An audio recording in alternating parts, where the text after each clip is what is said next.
I just, it bothers me. It bothers me. It's a little amorphous for me. But What? Andy, we have a chair right there if you need a chair. There's one right in the closet, right? Should be right in that closet. Andy. Somebody assist Andy with get a chair and make sure that it's okay. Thanks, Josh. So I was up in Newton Center, Massachusetts, where Emma Rayfeld, our former 4 years music to art coordinator, is their cantorial leader, and she's their cantor. And boy, is she great. So I got to do a service of installation, and it was jazz Shabbat. It was sort of antithetical to what was going on here, but I saw pictures of how powerful it was and heard from two congregants who always let me know. They give me a review after services every Friday night. Past leaders from Temple. No, they give it was a Roger Ebert thumbs up. It was great. It was great. And very powerful. And we're here again to study Torah, and we have great Torah to study. So share with me in the blessing. Baruch atah Adonai Eloheinu melech haolam asher kitshanu b'mitzvotav v'tzivanu la'asot b'divrei Torah. Amen. Amen. So now, because I love you, I'm going to mute all the people online, so that we don't hear you eating cereal. Though you should eat and be well. I try to do Chevrah about a week in advance, week and a half in advance. I just finished Chayei Sarah on Wednesday, so I know what Chayei Sarah is. But a week and a half ago, I said we have to talk about Israel and about what's happening and about how we see it through a Torah lens and through its ethical imperative or ethical model and ethical questions.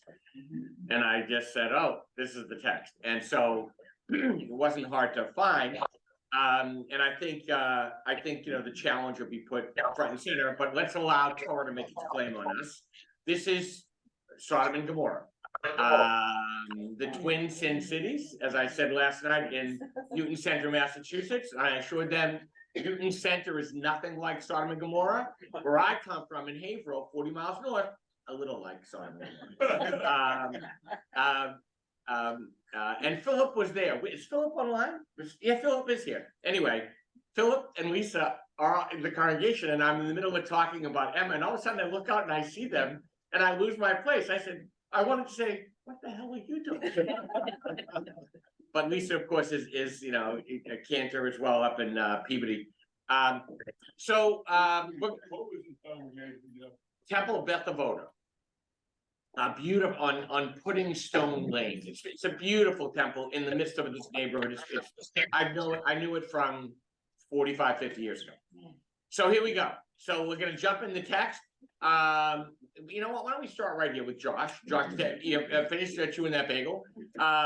And it's a text you know well. And the core questions that will frame us are: how is God's question of Sodom and Gomorrah a new call to covenant? What must it mean for us today to do tzedakah u'mishpat? You'll hear the core, the front, that's front and center in our portion. What about for us? What about for God? And then how can the people Israel, I would even say the state of Israel, uphold both tzedek, being just, and mishpat, doing right? So go ahead, Josh. And set out from there and looked down towards Sodom, Abraham walking with them to see them off. Now the Lord had said, shall I hide from Abraham what I am about to do? Since Abraham is to become a great and populous nation, and all the nations of the earth are to bless themselves by him. For I have singled him out, that he may instruct his children and his posterity to keep the way of the Lord by doing what is just and right, in order that the Lord may bring about for Abraham what he has promised him. And then the Lord said, the outrage of Sodom and Gomorrah is so great, and their sin so grave, I will go down to see whether they have acted altogether according to the outcry that has reached me. And if not, I will take note. So I just want to know one thing. Translation was, I probably, we studied this 14 years ago. And so I probably just took it from there. I would have retranslated the Lord Yud He Vav He, just because I think that's a more powerful understanding. The Lord is a limiting understanding, but Yud Hey Vav Hey is expansion. All right, Bishop, read a little text there. The men went on from there to Sodom while Abraham remained standing before the Lord. Abraham came forward and said, "Will you sweep away the innocent along with the guilty? What if there should be 50 innocent within the city? Will you then wipe out the place and not forgive it for the sake of the innocent 50 who are in it? Far be it from you to do such a thing to bring death upon the innocent as well as the guilty. So that innocent and the guilty fare alike. Far be it from you, shall not the judge of all the earth deal justly?" And the Lord answered, "If I find within the city of Sodom 50 innocent ones, I will forgive the whole place for their sake." Abraham spoke up, saying, "Here I venture to speak to my Lord, I who am but dust and ashes." Right, so, we know where this is going, right? For those of us who have been in the shuk, the Arab market, in Jerusalem, in the old city, this is a bargaining moment, right? I will not pay, give me 200, shekel for the shesh bench, the backgammon set. 120, right? You walk out, they like, so it's, right? But Abraham's not going anyplace. Go ahead, Raj, finish it up. What if the 50 innocent should lack five? Will you destroy the whole city for want of the five? Then he answered, "I will not destroy if I find 45 there." But he spoke to him again and said, "What if 40 should be found there?" And he answered, "I will not do it for the sake of the 40. Then he said, "Let not my Lord be angry if I go on. What if 30 should be found here?" And he answered, "I will not do it if I find 30 there." And he said, "I venture again to speak to my Lord. What if 20 should be found there?" And he answered, "I will not destroy for the sake of the 20. And he said, "Let not my Lord be angry if I speak but this last time. What if 10 should be found there?" And he answered, "I will not destroy for the sake of the 10. When the Lord had finished speaking to Abraham, he departed, and Abraham returned to his place. All right, and it goes on, of course, we know the next part, but this is the key. This is a new moment of exchange between God and Abraham. And it somehow redefines what covenant is about. How? On a shot level, what's coming from you from the text? Well, talking about the stranger and how a stranger is being treated and how people, yes, and being cut off as from their humanity. Actually, what these people are doing they're not doing what will allow the Lord to flow through them. So there's something about human action impacts God's reaction. Okay. So on shot level, I'm like thinking, should I tell Abraham what I'm about to do? I mean, what? I can't even fathom. Yeah. So Harley is correct. It's wonderful to see Harley in the house. So Harley's noting what my question is like. Since when does God speak to me? Yeah. And when does God work through God's problems with me? Right now, here's interesting. When's the last time we had God musing or self-reflecting? Right before, right in chapter 6. Right? God's thinking about, boy, I really made a mistake with this people. Since Adam and Eve, it's not gone well. Because the world is Batima le haaretz chamas. For the world is filled with chamas, right? Lawlessness, utter violence, chaos. But he also said he would never strike after Noah. He would never do what he did again and strike out all the people. Yes. So he's open to Abraham now. Right. Also, just notice this. Fire and brimstone is not water. Yeah.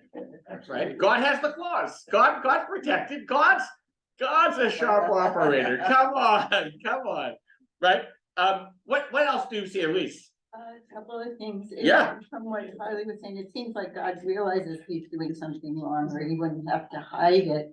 And then the people, it's not just innocent along with guilty. It started and Rasha, like good, very, very good or evil. Yep, yep. And then one more thing, at the end, like Abraham's arguing with God, and then at the end, he's returning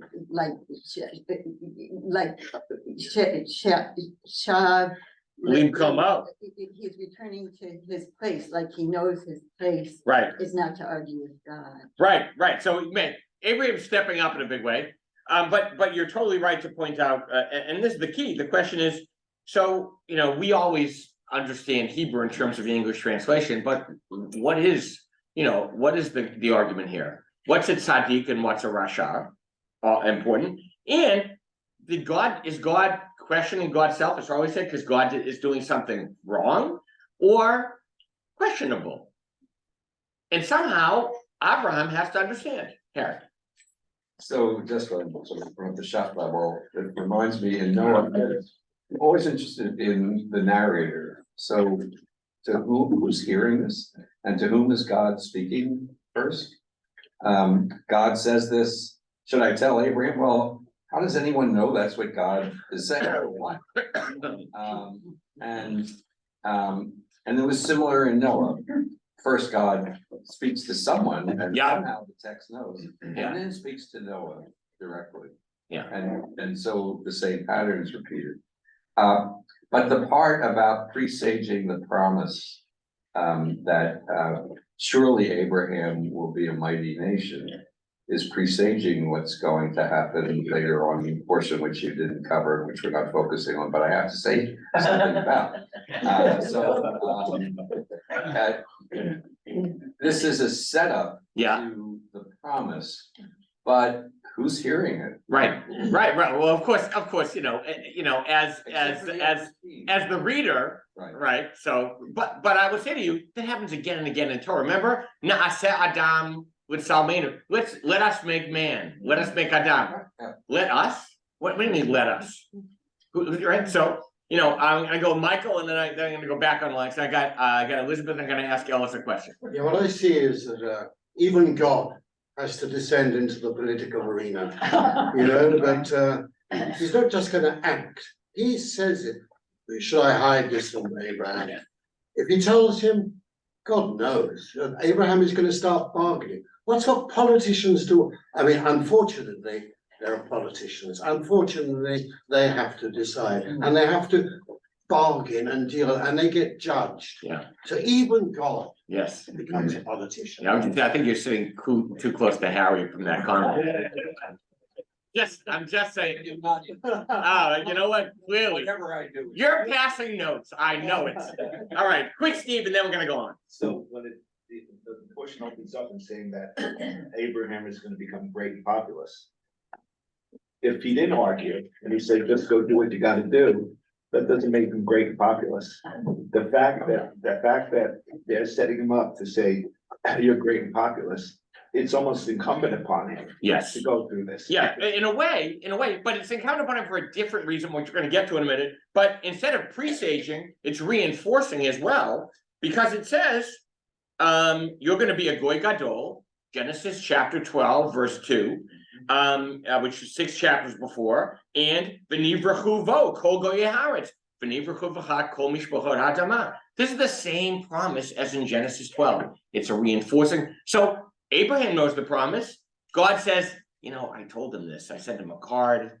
I said, remember, this is what I promised. Have a happy birthday. So this somehow, the Holy One is reflecting, right? I got to go Elizabeth first, and then I got to ask Elsa a question. Elizabeth. You gotta unmute.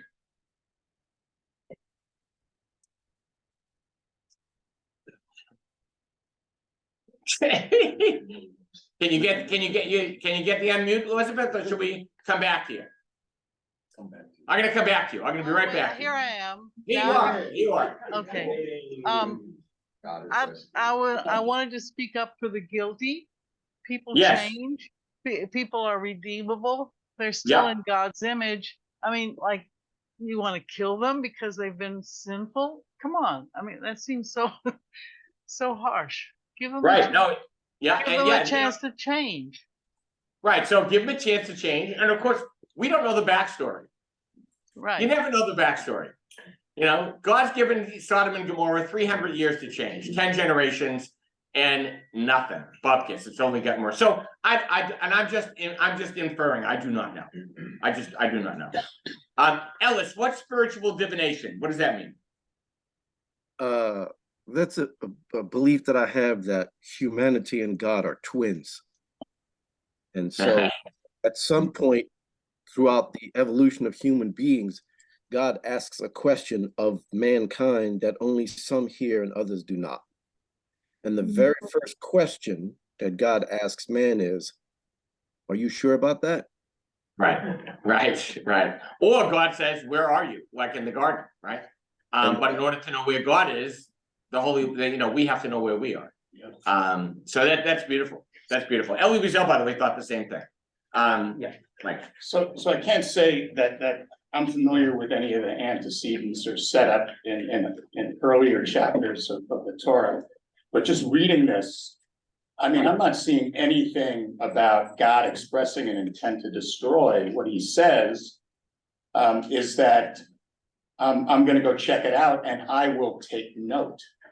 And maybe that's ambiguous enough to prompt Abraham to kind of ask, well, what do you mean by that? Right. So it clearly there could be a conversation that is not recorded between God and Abraham, right? So we don't know the whole conversation, but the implication is you go down and take note, and this is a sinful place.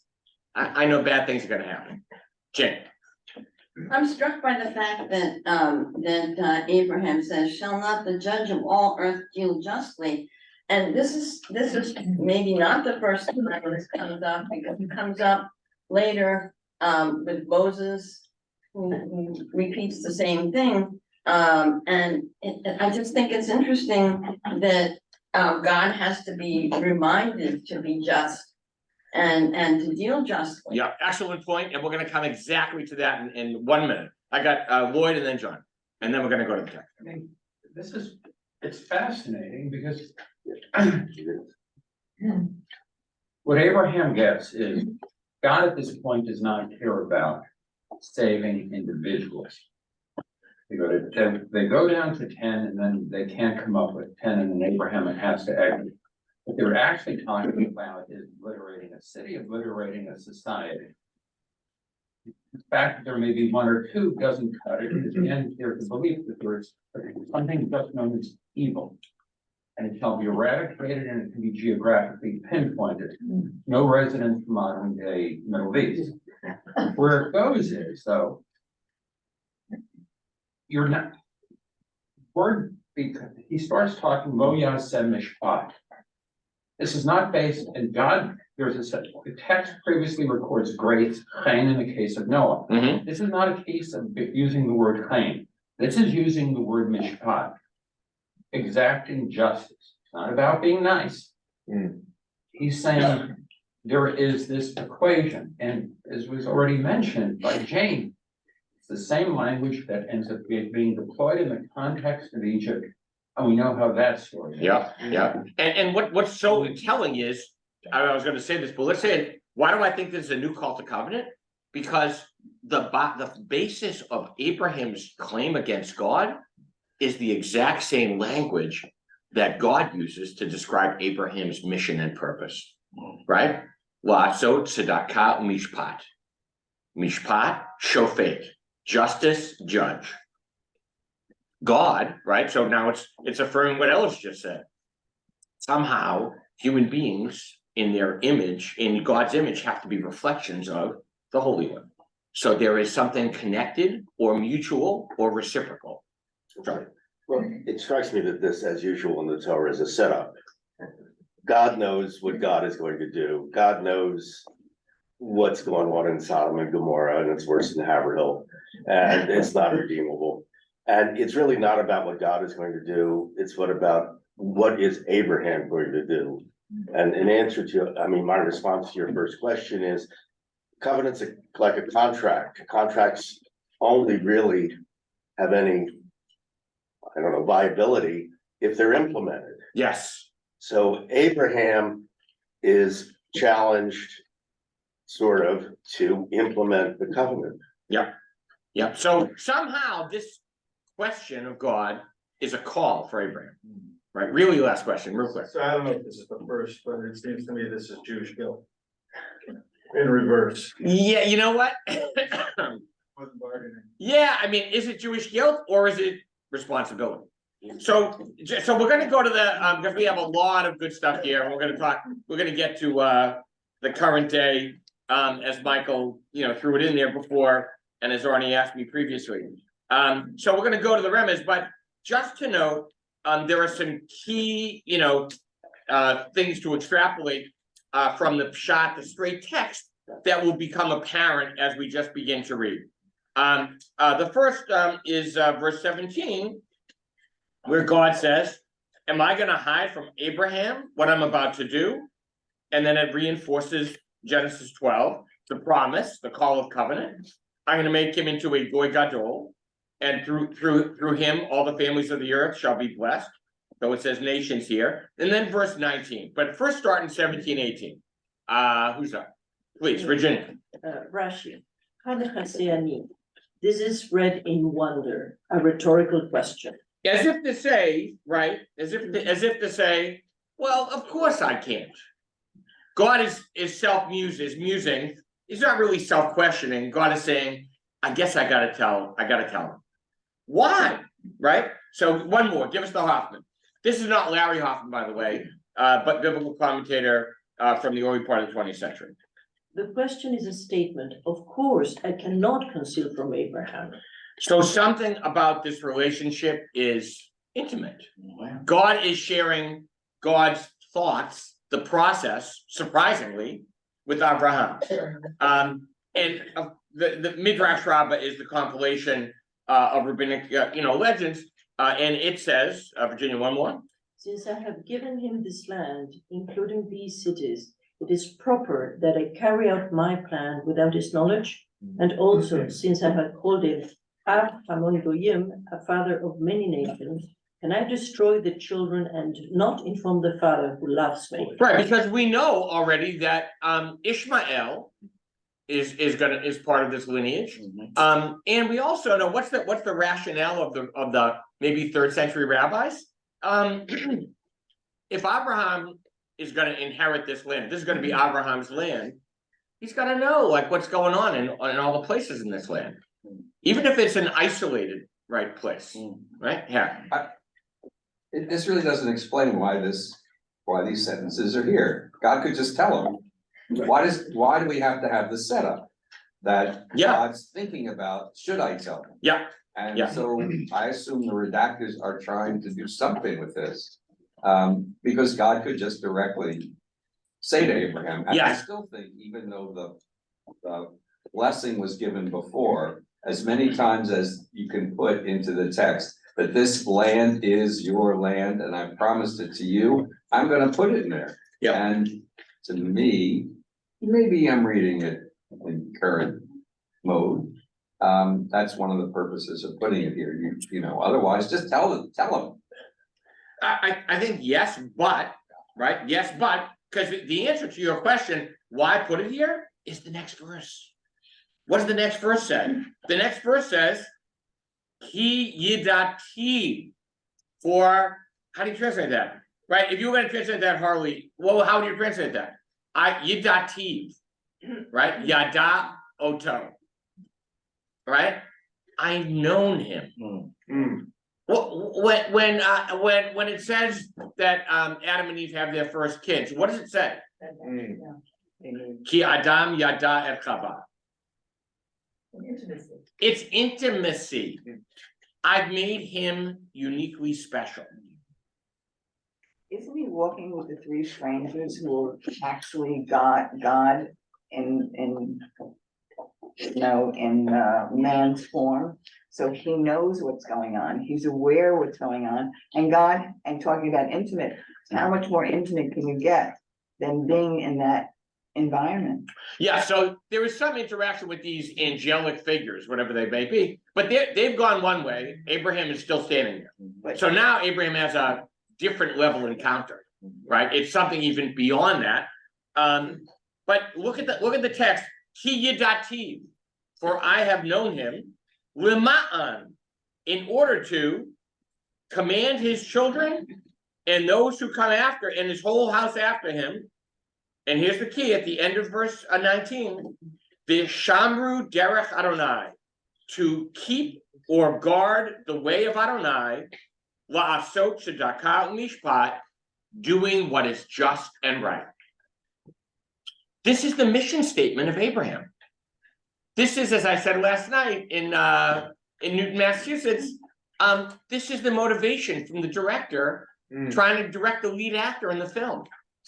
He says, what's my motivation? And he says, listen, your whole character development is about doing truth, keeping justice and truth and right. Whatever you do, frame everything you say and everything you are. That's your whole purpose.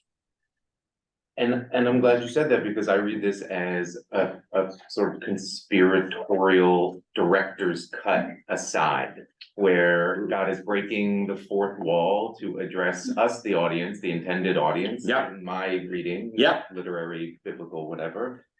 And this makes us complicit. Yeah, so when you do that, you automatically bring in, right? So all of a sudden, you just brought in the audience, right? What show did that all the time? There's a show on TV that I love that Larry Sanders. No, it wasn't Larry Sanders. No, Larry Sanders wasn't bad, right? Right, did he pass away that he did? Yeah, I love Gary Shandling. Right, Gary Shandling. Right, it seemed like a nice guy. I didn't know. The but Office. God knows, The Office. God knows Abraham. The Office. Right? The Office. Thank you. The Office isn't bad. It was another show. And it doesn't matter. So here we go. Look at verse 19. They translate, this is the JPS. For I have singled him out, that he may instruct his children and posterity. But Rashi focuses on the key word, Michael. I have known him. Oh, it's my bad. I skipped my brother. Well, first of all, it's so nice to see my brother. I changed my name.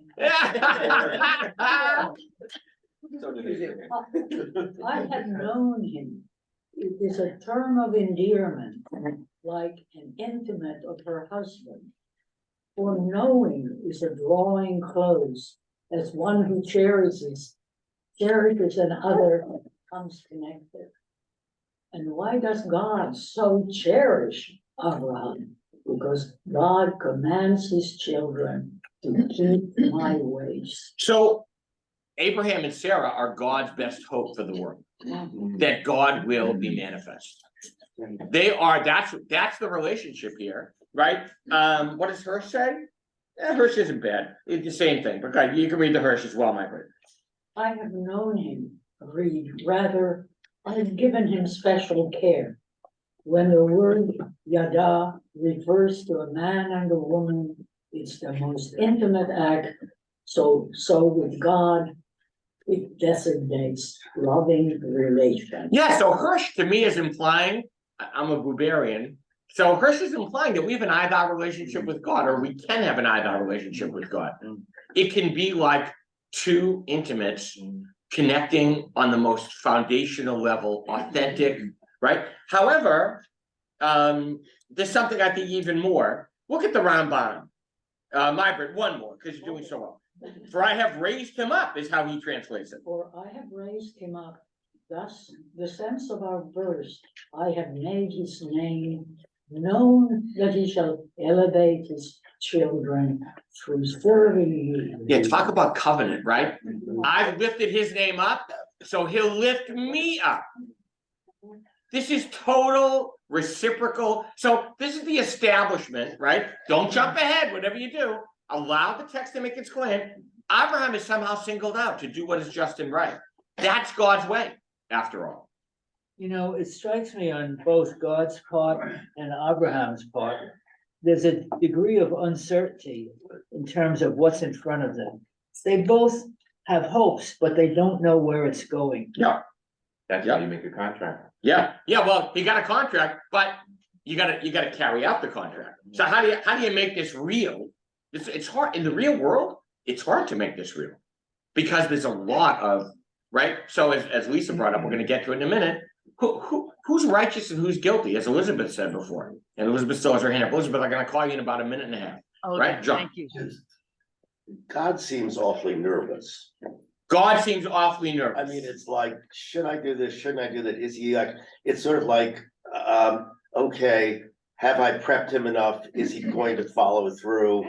Is it going to reflect on me? It's very human. Yeah. This whole Well- exchange, when you talk about intimacy, it's not a divine human intimacy. It's really two humans almost. It's very relational, I would say. Yes, Yeah, very relational. and Yeah, it could go south. yeah, it could, well, it could go south, but this is the first time that God is interacting with Abraham like this. Yeah.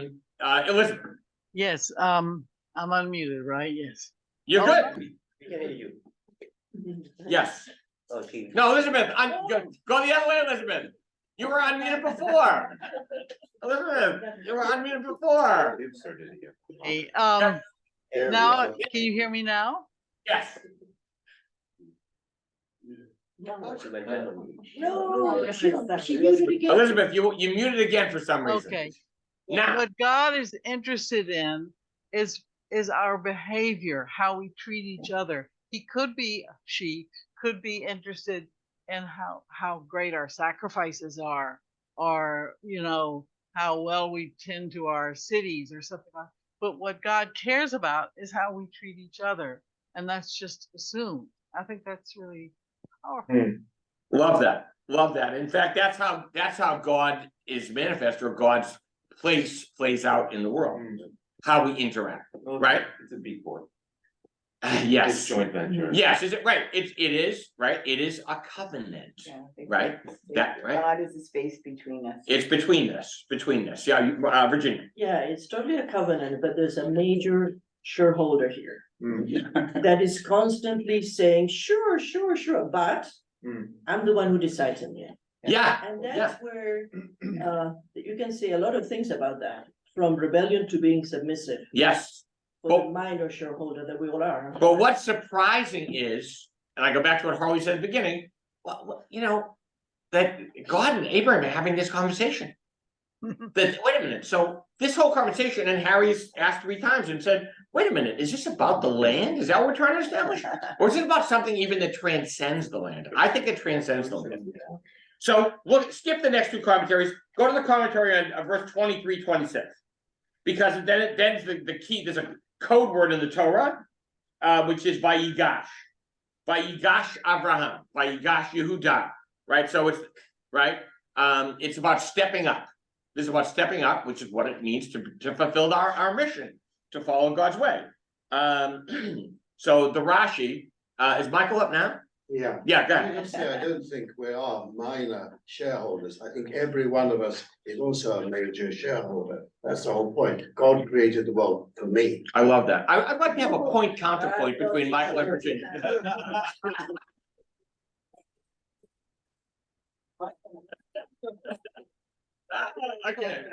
Okay. All right. See, when they're home, they would throw things at this moment. All right. Rashi under 23, 26. We have found. Jumped. Yeah, I did. We don't need this. Joab came forward for war, and Judah came forward for conciliation, and Elijah the prophet came forward in prayer. So Abraham undertook all of these: strong words of conciliation, voicing hope in prayer, coming forward. Yeah, his coming forward is chutzpah. It is absolutely, and it's Ed Feinstein, Rabbi Ed Feinstein, great rabbi, Temple, Valley Beth Shalom and Encino, Harold Schulweiss's successor, wrote a book called Sacred Chutzpah. And it's quite literally this. This is the mission of what it means to be this people. This is what we're called to do. Come forward, to step up and challenge everything that we see as wrong. That's tiring, by the way. Right? Talk about anxious. We will need deep anxiety medication for that. But so just to say that, so there we go. And then what does Abraham say? It's great text. Chalila l'cha. What does Chalila l'cha mean? Any word coming from Chalila? Chalila is when you say you profane God's name. Chilul Hashem. It's a profanation for you. Boy, what chutzpah this Abraham has. He must know, the Holy One well. Or, so what does that mean? The Talmud? Oh, it's gonna say the same thing I just said. Oops. Michael, go ahead. It means it would be a desecration, a profanation of you. Right, and Ibn Ezra adds to that by saying, go ahead, Mike. Where are we now? Then right underneath. Oh, yes. If the two. No, it would be one up. It would be inconceivable for you, unworthy of you, beneath your dignity. Right, so as Ellis intimated here, there is a mirror relationship, or I would say an I-thou relationship, so that each partner in this deal are calling each other to the highest possible aspiration, right? It's beneath you to do that. It's beneath, come on, God, it's beneath your dignity. You're gonna, listen, it's a lousy place, right? Sodom and Gomorrah. I'm not gonna, I said I was gonna say like Poughkeepsie, but I'm not gonna say that, right? I'm not gonna say that because Poughkeepsie's a lovely place. I just always use that as my go-to. I should say like Haverhill, because that's my city. So the idea of, so what could be so bad about that? And so now let's go to what Lisa brought up, because it says, where is it? Vayigash Abraham, and then it says, Vayomar ha'af tispet tzadik im rasha. So are you going to sweep away the tzaddiks and the rashas, meaning those who are just and those who are not just, unjust, wicked, evil? So what does this mean? The Ramban, Michael, one more. If the two are treated alike, people will ask, why serve God? So why is this so monumental? This is establishing the understanding of the future peoplehood of Israel's sense of justice in the world. And sense of God's justice, of how God works. Go ahead. Yeah. Yeah, but it's the flip. Moses is asking them to be treated equally, would they be spared? Well, so you're referring to when the people of Israel mess up? No, he says spare Sodom because. Abraham, yeah. So, it is a little, whether they were good or bad, we're gonna spare them. Well, but so think about this. So is it an unfair proposition? Hey, if we find 50 and God says 50, then Abraham comes back again and again. But you have 10 people in a place which is really, really bad, really evil, really filled with Hamas. You save it for those 10? Really? Does that sound like a good deal? Maybe, to save a single life is to save the world entire, as the Talmud says. But if they're so bad, I didn't say anything, I'm just putting it out there, right? So, and now we're gonna get into the weeds a little bit, which is so important. So now, Mike, give us one more, Michael. It's the Akedat Yitzchak, Aiskarama, 16th century. How can you merely deliver a verdict against an entire people and not scrutinize each individual? If you allow unmitigated justice to prevail, Chalila Lecha, your name will be profaned by those who claim there is neither justice, neither judge nor justice in this world. Right. So what is Abraham challenging? Abraham is challenging God on God's system, on the way God works. That's big. It's sort of a wonderful description of humbly, of trying to come to what do we agree on? Yeah. And it's a great model of negotiation, by the way. Yes. Yeah, we should learn from this. But it's even more than that, because what is Abraham asking? And I think Harry's onto something, which is why I guess this is Bashir. He's going to read the Midrash Rabbah, which is my favorite single text on this whole portion. Watch what Midrash Rabbah does, right? 5th century compilation of Talmudic and post-Talmudic legends. Go ahead. Rabbi Shimon ben Lakish opens Abraham's thoughts, saying, If you desire the world to endure, absolute justice cannot prevail. And if you demand absolute justice, then there can be no world. Okay, Wow, yet wow. you hold the rope at both ends. Unless you loosen it a little, this world will not endure. Right, so Abraham's doing the challenge, the big challenge, right? By the way, this comes back when Moses is about to die. I know that from my rabbinic thesis, but, right, you cannot hold the rope at both ends. It's just impossible. And now watch what God answers. And God answered, you love justice to justify the actions of my creatures, and you hate iniquity, refusing to condemn them. Therefore, God has consecrated you above your fellows. What does above your fellows mean? From Noah to now, there were 10 generations, and to none of them I spoke until you came and spoke to me. Until you came and spoke to me. So now, so what is God's answer? This to me is absolutely essential and confounding and beautiful. What's God's answer to what? Because what is Abraham saying in the eyes of the rabbis? Right? You want justice, you can't have mercy. You want mercy, you can't have justice. It doesn't work at the same. You can't have both all in. And what is God saying? God says, what's the answer? You love justice. Yeah, but God does it. What is it? So this is a great remnant text. They're quoting the Psalms, right? Therefore, you are consecrated above your fellows. In other words, what does it mean that I chose you, that I've known you? From Noah to now, there were 10 generations, and none of them I spoke until you came forward and spoke to me. So God is saying, talk to me. God's saying, talk to me. God's saying, cry out. God's saying, do something. You see injustice? Do something. Stand up. So my question comes down to, what does it mean for us today?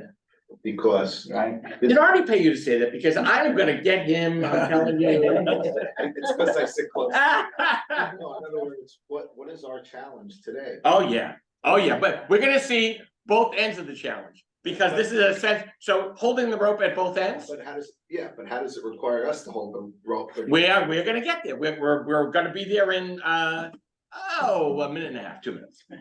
I'm just wondering if God wishes he had invented a world with absolute justice prevailing. Yeah, it's a great question, right? I wonder if God should have, or I wonder if God's wondering, I really should have done a lot more justice in this world, right? Because what is God saying? God is saying, yeah, you want it all, Abraham. The problem is that it's in your hands. Yeah, figure it out. Not just figure it out, but in some way, right? It's called, so let me give you, the Nechama is also key, I think, because it gets into even greater depth or applies it for us. Remember, Nechama is writing from Jerusalem. Dave, give us the Nechama. What demands is that the patriarch making of God and man, two principles are here enunciated. First, a righteous judgment. The patriarch demands the same standard of conduct that God demands for him, from the judge of all the earth. The second principle, emerging from the dialogue between Abraham and Almighty, is the responsibility of the righteous to the rest of society, no matter how corrupt. Surely one light illumes far more than itself, and if one spark can penetrate the thickest veil of darkness, can the dawn be far behind? Yeah. So it's beautiful, right? And it's a question mark, right? It's a question mark. But I think that Nechama is saying this is really hard. It's really hard to demand justice of God and human beings, and to also cry out for mercy. So this conflict of the two, which are diametrically opposite, can be excused under the circumstances if you follow my covenant and speak out when you see wrong, but you must speak out. You must go forward. Is that the takeaway here? I mean, it's part of the takeaway here, right? I think there's more to it. I think there's more. We're just going to get in a second. Yeah, but the end result of this story is that what prevailed? Was it mercy or justice? Yeah, so exactly. That is the question. So if you went back to the questions, right? What must it mean for us today to do tzedakah umishpat? What happened in this story? What ended up happening?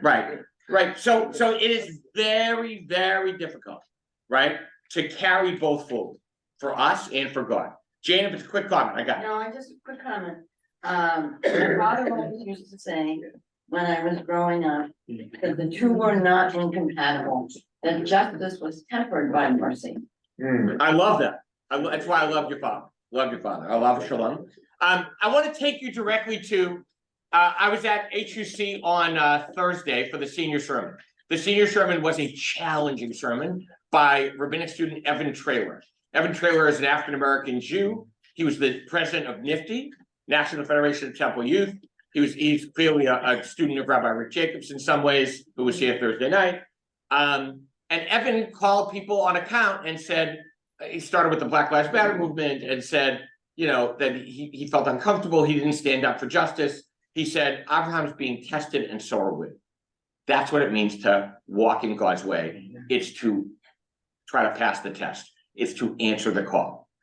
There is no place we're being tested more than in Israel today and what's going on. So, you know, to underscore Michael's comment, I'm going to give you for the drash, Yossi Klein Halevi, right? Because I want you to see how difficult it is to walk in God's way. But before we get to Yossi Klein Halevi. Yes. It was sitting, I was thinking about Jonah. Yep. And how, you know, this story about personal responsibility. That's such a good Would parallel. be, you know, just an and. Yeah. In Jonah, you have, you know, he doesn't want to do it, he runs away. And God is picking a group that to turn, which was the mortal enemies of Israel at the time. Yes. And yes. And there was, I think there was Hamas there in that text. I don't know. I don't know. Could be. So it just this is a story that cycles through the book. So resonant. We're gonna come back to Jonah at the end. So Dave, and then No, I was just gonna say, accountability, it says, do justice, love and mercy, and walk humbly with your God. yeah, do justice. Well, I was gonna come to that at the end, but thank you. Right, we're gonna come back to that. What's the temple? What's the foundation of the temple? What's our mission? That's right. So Yossi Klein Halevi isn't just anybody, right? Made Aliyah 40 years ago, senior fellow at the Shalom Hartman Institute, winner of the National Jewish Book Award, a guy who was at the forefront and was at the forefront of dialogue with Palestinians. But he also came from a very different place to where he ended up now. Well, he came from a different. Younger. Right. So he has evolved. He's by no means, he is a centrist in every way, right? A centrist in every way, and in pain, right, at this point. Were you gonna say Yossi Klein Halevi? No, you weren't gonna go Yossi Klein Halevi. He grew up in Borough Park. Yeah. For BPA. Yeah. For Yeshiva University, which have a high school in Brooklyn. He attended school there. Right. He was into the JDL. Yeah. Then his wife is a convert. Yeah. Who makes Aliyah. I mean, and in his book, he describes what going to, I think it was in high school was. Yeah. He was not one of the good kids. No. So they had the regular classes and then they had the garbage class. Yeah. Those were his words, not mine. And he was stuck right in the middle of it. Yeah. So he is a guy who went from, could have easily been both sides of the Jordan guy, like Jabotinsky. We want both sides of the Jordan, right? But he evolved to a very different place over the past 30, 40 years, 40 plus years probably.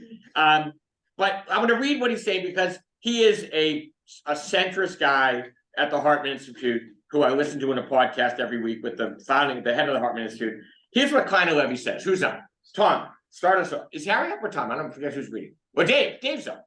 I just got it. You just read? Tom. Well, I'm thoroughly confused. Where are we starting from? In the 4 decades since my Aliyah. In the 4 decades since my Aliyah, I have experienced multiple versions of Israel. There was the Israel I moved to in 1982, when inflation was raging close to 500%. Then abruptly a decade later, the startup nation emerged as Israel became a world center of high-tech innovation. It was the Israel of the Second Intifada in the early 2000s, when suicide bombing on buses and cafes scattered severed limbs on our streets as we hid in our homes. And there was the Israel of the Abraham Accords of 2020, when parts of the Arab world suddenly opened up to us. And even the Saudi Arabia, our most implacable enemy, began signaling its acceptance of a Jewish state. One more paragraph. The new and yet unimagined Israel has just been formed. The Second Intifada transformed Israeli politics for a generation, destroying the once formidable left and promoting seemingly invincible rule of Likud. More and more Israelis turn to religion for comfort, challenging the nation's secular ethos. 1,000 Israelis died during those 4 terrible years, and some 400 died. 1,400 died on October 7th. Elaine. The impact of this massacre on Israeli politics and Israel's psyche will likely be even more profound. And what happens on the battlefield in the coming weeks and perhaps months will help determine the next iteration of Israel. We know there are no good options for us in this war. Invade Gaza City and the crowded refugee camps, and we risk the lives of hundreds of Israeli soldiers and those of our fellow citizens captured by Hamas, along with the lives of thousands of innocent Palestinians who are in effect human shields. A ground offensive risks becoming stuck in the Gaza quagmire. But to allow the Hamas regime to remain in power will further erode Israeli deterrence, emboldening our enemies from Hezbollah to Iran. Living with terrifying options, along with constant violence, is an essential part of the Israeli experience. Though outsiders often trivialize the agony of Israel's Palestinian dilemma, most of us here know the truth. Anything we do could threaten Israel's existence. Opt for a Palestinian state on the West Bank, and a second Gaza may well emerge in the highlands overlooking the coastal plain around Tel Aviv, where most Israelis live. Opt for annexation, and the forcible absorption of 3 million Palestinians into Israeli society destroys its identity as a Jewish and democratic state. Most Israelis prefer a nebulous centrist position, maintaining a status quo, neither annexation nor withdrawal. Yet that too is dangerous, allowing the settlement movement to expand and inch us closer to a binational state. With the massacre, as Hamas defenders insist, an understandable and perhaps exaggerated reaction to the occupation, Hamas called the area it attacked occupied Palestine, though it is within Israel's internationally recognized border. For Hamas and its Iranian Hezbollah allies, Tel Aviv is no different from a West Bank settlement. Hamas believes that no part of the land of Palestine should be compromised or conceded, as its charter says. Hamas rejects any alternative to the full and complete liberation of Palestine from river to sea. Yeah, we'll come back to that phrase in 4 minutes. Michelle, you want to read? Is Michelle Greenberg for that? I'm here. Get the top of the page. Many Israelis. Okay. Many Israelis who oppose the occupation recognize the moral clarity of this moment and are now in uniform. Whatever one's politics, we know that it wasn't Israel's policies that provoked the massacre, but its existence. The massacre was not an expression of desperation, but of genocidal intent. The tactics exposed the goal. The point-blank murder of civilians was not a political problem requiring a political solution, but an existential threat requiring a military response. For the Jewish moral sensibility, Israel's 100-year conflict with the Palestinians is deeply disorienting. During 2,000 years of exile and persecution, Jews confronted variations of enmity with no basis in reality. The Jews didn't kill Jesus. We were not the subverters of the white race, as the Nazis believed, not the manipulators of world capital, as the Soviet communists claimed. Going? Yeah, give me one more paragraph, sure. Yeah. But in the era of Jewish power, our enemies' accusations aren't entirely baseless. A large part of the Palestinian people are living under Israeli occupation. There are human rights violations in the West Bank and settler violence against innocent Palestinians. There are dead children in Gaza killed by Israeli planes. We may argue, as we must, that these are consequences of a conflict Israel tried to avert and then tried to solve, that arguably no national movement has rejected offers of statehood more often than have Palestinian leaders, that Israel tries to prevent civilian casualties while its enemies tries to maximize them. Still, a nation seeking to thwart enemies attempting to destroy it and who are prepared to use any means will inevitably find itself in morally compromising situations. The price of power is the loss of innocence. Right, so again, this is, and you can agree or disagree with pieces he's saying. He's trying to lay it out there, and again, this is a perspective. It's not the answer of it, but it's very important, right? Carrie, you want to finish it up? When this war is over. When this war is over, we will return to the agonizing debate over the future of our relations with the Palestinians. Will Saudi rapprochement with Israel make possible a joint Arab-Israeli approach to ending the occupation? Will the devastation of this war lead to the creation of a new Middle East, prefigured by the Abraham Accords? Will regional war lead to a regional approach to the solution? Hamas has reminded us why the Jewish people opted for power in the first place. In a world in which pure evil exists and where Jew hatred may be an incurable illness, powerlessness is for Jews, the greatest sin. As the ferocity of Israel's response unfolds, along with the terrible suffering of innocent Palestinians caught in the crossfire, we will lose much of the sympathy our dead have earned us. But Hamas has given us no choice. We would rather be condemned than pitied.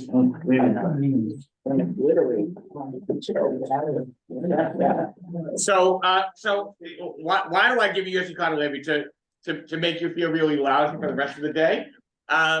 Again, it's his perspective. It's a guy who grew up in traditional setting and has gone very much, he's a lefty. And this is a lefty sort of saying this, but he's also saying something crucial. He's having compassion for the Palestinians because they're being used as shield. Well, no, there's a sense of compassion here, but there's something that he's trying to hold. He's saying you can't hold the rope at both ends. He lives with Palestinians, by the way, in the same apartment next door to him, Palestinians. Yeah, so he has dear friends. He studies with the Palestinian every week. Right? But so they're people, right? That comment, I'd rather be condemned than pitied, takes me back to the Holocaust.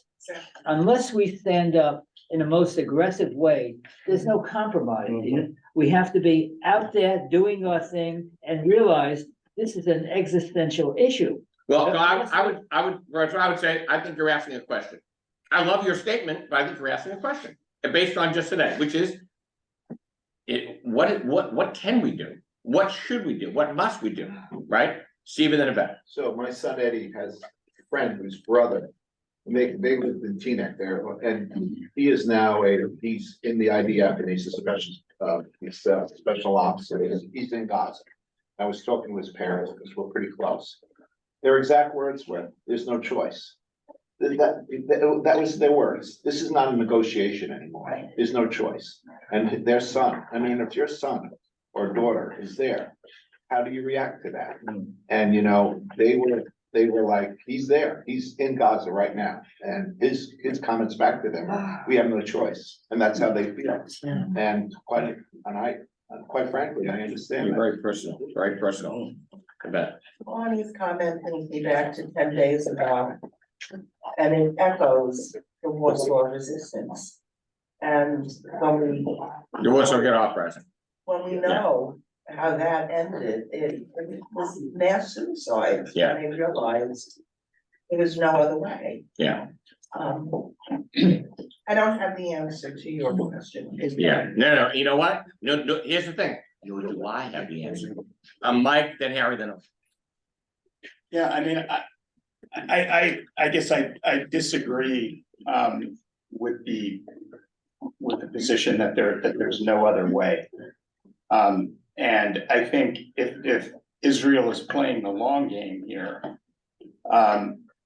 Israel is moving closer and closer to being branded a pariah on the world stage.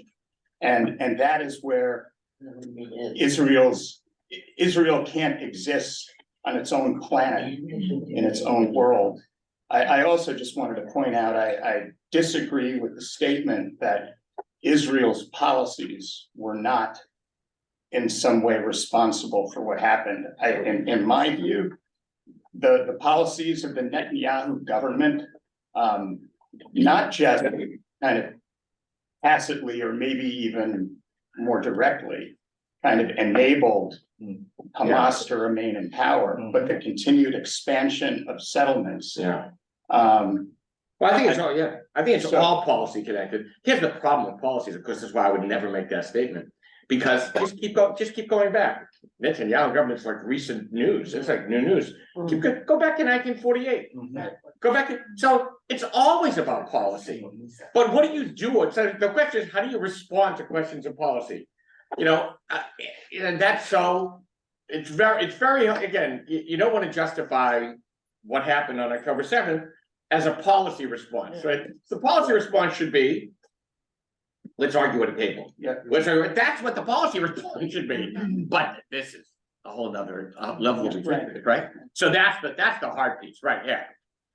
So, I think there are a lot of conflicts that maybe all of us around the table have between, overall Israel's policy and this time. And I think for a lot of people, it's difficult. Maybe it is this rope at both ends to resolve. But I want to draw on the Torah portion today in two ways that to me illuminate some of the differences. So first of all, when Yossi Klein Halevi says, Hamas has reminded us why the Jewish people opted for power in the first place. So when Jews seize political power, that's when they're most dangerous. So in this Torah portion, Moses is not an equal of God. Abraham, sorry. Moses is different. Abraham is not an equal of God. Abraham is arguing with God as an inferior to a sovereign. It's the whole pattern of flattery, argument, and so forth. So we're not, and this has been the position of Jews historically, of being, the advisor to power, but not holding it. So this is in a way gets echoed throughout our history. The second part, I'm sorry, I have to bring in the afterthought. But to me, this is a caution. Abraham argues for the Sodomites, argues with God to spare the Sodomites, but doesn't argue with God to spare his own child. And to me, it's a reminder, we can be open to being concerned about the plight of others. That's the wonderful thing, bravery. But we can't forget to be open to our own plight, to our own interests. Yeah. And Yeah. it all worked out okay. Thank God. But that difference, which I think is maybe very embedded in us, of being really concerned about others. Now, to some extent, that may turn out to be concern for us because it may be a better political move. Fine, but sometimes I think we lose sight of our own interests in being open. Why does it have to be either or? Yeah, well, that's the question. Well, it could be both and. The problem is, But isn't it must right? be both? Yeah. Isn't it a must? Isn't it not a nice to have, but that is the deal? Yeah. To have to be able to hold both of those. Yeah. I'm just pointing out that Abraham didn't. He didn't. Right, but Abraham actually was right. He thought following God's way that meant out there in the world. What about looking in?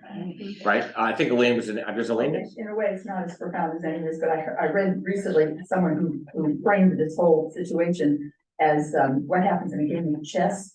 There's a move that begins with a Z, and I don't remember what the word is. It's a funny word when the player knows he must make a move, but none of the choices are good. And that's where Israel, he was trying to frame what Israel's position is right now. They know they have to act. There have been a lot of voices that said, don't do anything, or just talk. And Israel says, no, we've got to move. We got to do something. None of the choices are good. And that's where we're dealing with all these issues, justice and mercy and all the and survival, all those issues. come to the fore in making that decision. Yeah. But they have to be something. Right. So, Rabbi, when this happened, you mentioned, there's a thing in Talmud about rising kill. Yeah, if you know somebody is out, is coming to, right, wake up early and kill that person. It just so happened that the very next day on CNN, there was a gentleman from Israel who had written a book, and it's titled as Rising Kill. So I was tempted to read it, and while I still haven't finished it, but in that book, there's a quote from Golda Meir, and she said, well, we can forgive them for killing our children, but we will never forgive them that they prompted us to kill their children. Yeah. So this is the dialectic that lives at the core of what it means to be Jewish, at the core, right? I have no idea who's up. I'm gonna go Harley, Steve, John, and then Michael. So the end of the story about Jonah is that all people are redeemable. That's right. That because right, that's it. Yeah, That's right. Yeah, all people are redeemable, right? Which is what Elizabeth said, right? So which is powerful, right? Can you redeem him? Right, yeah, right. Right. By the way, the end of the Noah story is not so much. So I have 2 points. First point is, I have pretty close friends, they're Irish. And I'm having dinner with them tonight, and they always look at me and go, what is it with you Jews? That's their comment. They go like, what is it with you guys? Like, I don't understand, like, what's there to think about? And for us, and this is what it comes down to, for us in America, how do you respond when people say, oh, or how do you respond when somebody says, this is outrageous what's going on with Israel? How do you respond? Yeah. I mean, I know my response, but most people don't like to hear it, Most people don't want to hear it, Yeah, I'm just saying, I know you're. this is good on paper, but in reality, we live with this every day. Yeah, John. Well, related to what Harry was saying, I mean, the Torah portion is all about what's Abraham gonna do? He has actually a lot of choices. He could argue with God, he could say, oh, okay, whatever you want, you're in charge. I mean, and then with this point, Hamas has given us no choice. That may be true, but you always have choices because Hamas has not taken away your ability to choose. Yeah. You have that. Right, so there's always a choice. No, but there's always a choice. Yeah. So there's a passage from Charles Dickens' novel, A Tale of Two Cities, that I think it's kind of, I don't know, it speaks to me. So he's writing about the guillotine. And he writes, along the Paris streets, the death carts rumble hollow and harsh. 6 tumbrils carry the day's wine, meaning blood, to la guillotine. All the devouring and insatiate monsters imagined since imagination could record itself are fused in the one realization, guillotine. And yet there is not in France, with its rich variety of soil and climate, a blade, a leaf, a root, a sprig, a peppercorn, which will grow to maturity under conditions more certain than those that have produced this horror. Crush humanity out of shape once more under similar hammers, and it will twist itself into the same tortured forms. Sow the same seed of rapacious license and oppression over again, and it will surely yield the same fruit according to its kind.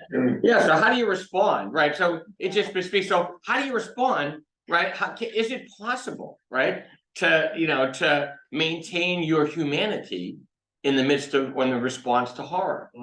How do you respond to the ultimate, right, indignity, right? With indignity or with, destructive, intent in return. And so just to know 2 things, right? So, the idea of from the river to the sea, I couldn't resist right there. From the river to the sea, right? It's been big in the news. A UK, a Labour Party guy got bounced and then back in because he used the term. From the river to the sea is biblical. It's also, part of, political 20th century nomenclature. From Lord Balfour's time and before that, which was they were trying to define. And in fact, it was Churchill who said they don't need both sides of the Jordan. Just go from here to there. What was he saying? From the river to the sea. In 1960, wait a minute, I have it right here. In 1964, Yasser Arafat of the PLO called for a single state solution for the Arab nations or the Palestinians from the river to the sea. In 1977, Benjamin Netanyahu's Likud party called for gaining the land from the river to the sea. So look how it's been used as a political weapon. But let me just note an overarching term here. Palestine? What's Palestine? Palestine is the name the ancient Romans pinned on the name of the land of Israel after the destruction in the Bar Kokhba rebellion. Why? Because the Romans wanted to sever any connection between Jews and the historic province. Yes. So I would say to you this, there were no good choices. But we can't, in trying to, and I do think it is respond to something, and there are some things that may be beyond repair. Some people beyond repair, right? I'm not sure you can destroy Hamas, by the way. You can destroy Hamas's infrastructure, usually, but Hamas is like the Muslim Brotherhood and like Islamic Jihad is a movement. So it's gonna arise again, which means that after all of this, we gotta sit down and figure out, wait a minute, the Oslo Accords, which failed for a lot of reasons, right? But we gotta sit down with somebody, and I think there will be somebody to say, how do we figure out how to live together? Here's what we can't forget. Here's the ultimate takeaway. I'm gonna give it to you. It's my teacher and our teacher. It's the preface. One of the just men came to Sodom, determined to save its inhabitants from sin. Night and day he walked the streets, protesting against greed and theft, against falsehood and indifference. In the beginning, people smiled, then they stopped listening. The just man no longer even amused them. The killers went on killing, the wise kept silent, as if there was no just man in their midst. One day, a child, moved by compassion for the unfortunate teacher, approached him, asking, "Poor stranger, you shout and scream, but don't you see it's hopeless?" "Yes, I see," answered the just man. "Then why do you go on?" "I'll tell you why. In the beginning, I thought I could change man. Today, I know that I cannot. If I still shout, if I still scream, it's to prevent man from ultimately changing me." That's wow. We are called to do justice and right. We are called to make God's name real through compassion and mercy and through righteousness, right? Through trying to aspire to a higher way of living. It's hard to hold the rope at both ends, and I think it's impossible. So I think we go back and forth, because being Jewish, and the one thing I agree most with what Yossi Crown Levy said is, living with terrifying options, along with constant violence, is an essential part of the Israeli experience. Meaning, to be a Jew is to live in the tension, the dialectic between justice and mercy. To know you never stay in one side, you're always doing this. You're trying to negotiate the terms of how you make it real. It's very hard to be a Jew. I'm actually an Irish Jew, Steve. Okay, good. You know, so what I do is I drink, you know, I'm kidding. My great uncles love their scotch. But I would say to you that this is a very difficult moment. Don't try not to stand in judgment of it, but you have to judge it. But try to keep both, prisms open. It's justice and mercy. Don't lose either or. Very important. Last comment, because I gotta go. Okay, so what I'm seeing is so much anti-Semitism, so much anti-Israel, and so much a need to have Israel and to keep Israel, because otherwise we have to have this place that we know is available to us. No, right. It's not a question that Israel is central to Jewish existence. Not even a question. Right. Just, Virginia. yeah, it's non sequitur, total non sequitur, but I just want to tell you all that having been here for 2 weeks has been such a treat for us. That we are part of this congregation, we're so far away.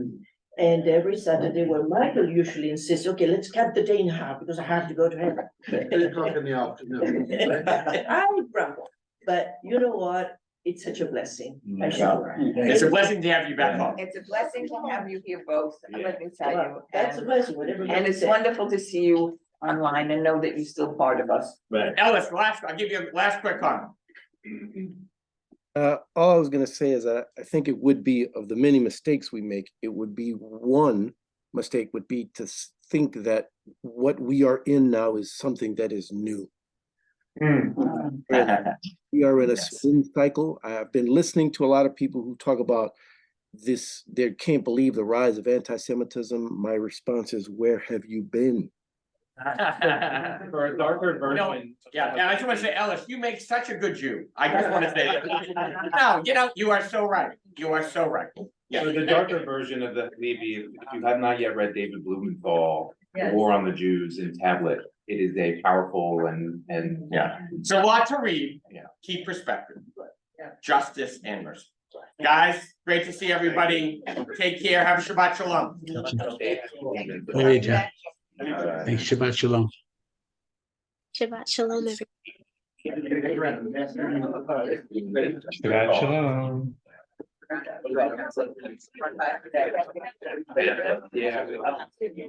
Yeah.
Separate. Thank you. Because they may not understand.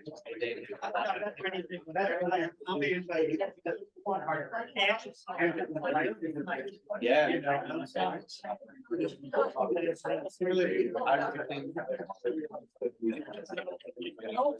Really, people doesn't.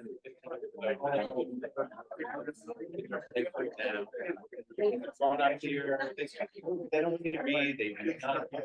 Synagogues are not religious in any way. They're Jewish, but Israeli. Last night, there was like party, there are video games. Supporting NJ, that king right there. They're trying no idea what's going on and what's the state. Don't and don't come home in America and secrets for them like, well, it is our foundation.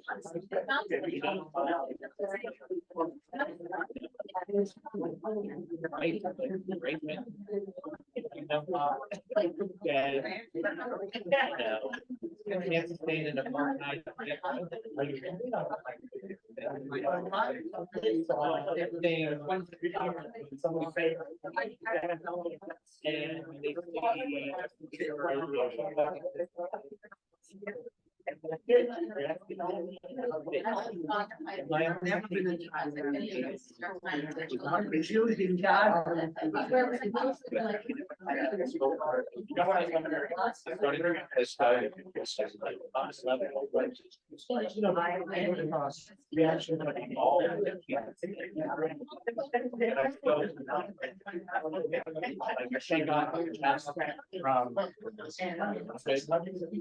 Now we get back to some private health.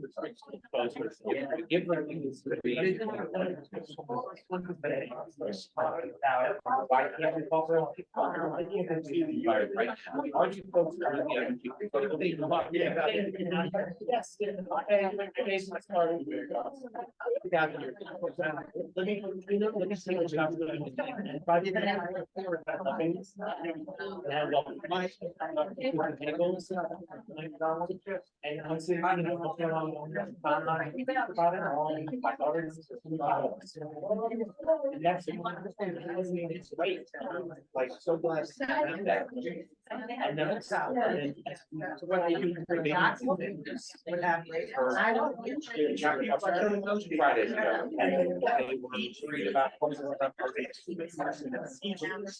Or agonize one decision.